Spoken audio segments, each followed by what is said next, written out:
Time now to talk to our market monitor who has names of stocks that he likes heading into the second quarter and beyond. And this is his first time on the program. We welcome Kyle Brownlee, who's CEO of Weimer Brownlee. Kyle, good to see you. Thanks for joining us tonight. Thank you so much for having me, Bill. Let's jump into your picks here. You like travelers. We talked earlier with money manager Nancy Tengler. She likes the dividend payers. This is why you like travelers as well, right?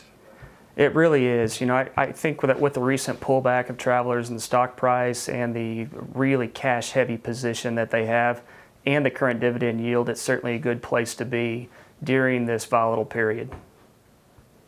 Let's move on to Paycom, which, you know, I was really shocked at this one statistic. You like it for many reasons, but they have a client retention rate of just under 100%.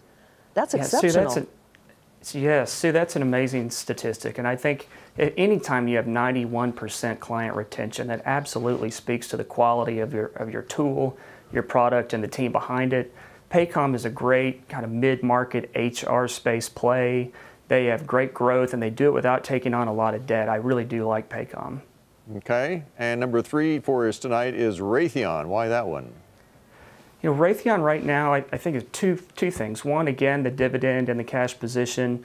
They've recently been awarded some large government contracts, and I'm really bullish on just the defense sector right now, especially with the current administration and kind of the way the world is moving. I think all three of those are good positions, but Raytheon primarily for defense, secondarily for the dividend pay as well. You know, we hear a lot about the overall market with valuations being a little rich in certain sectors.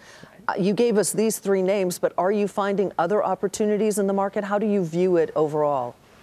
Yeah, I really am. I think as volatility increases, you know, volatility creates opportunities for investors. And so it also creates the need to be more diligent in the research and the reviews that we perform. So I see it as volatility continues in this next quarter, as I expect, Q2, we're going to see more opportunity, but it may be harder to find, which just means we have to work a little harder to come up with good advice. And there is every expectation that the Fed is going to continue raising rates, maybe as many as 3 more times this year. Do you see that with these dividend payers that you like as a threat to them, or does it make them more attractive to you?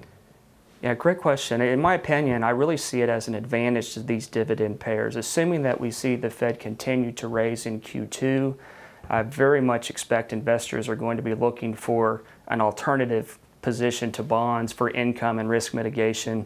Those high quality, large cash holding, dividend paying equities would be a great place to be, so they very well may benefit from that Fed move.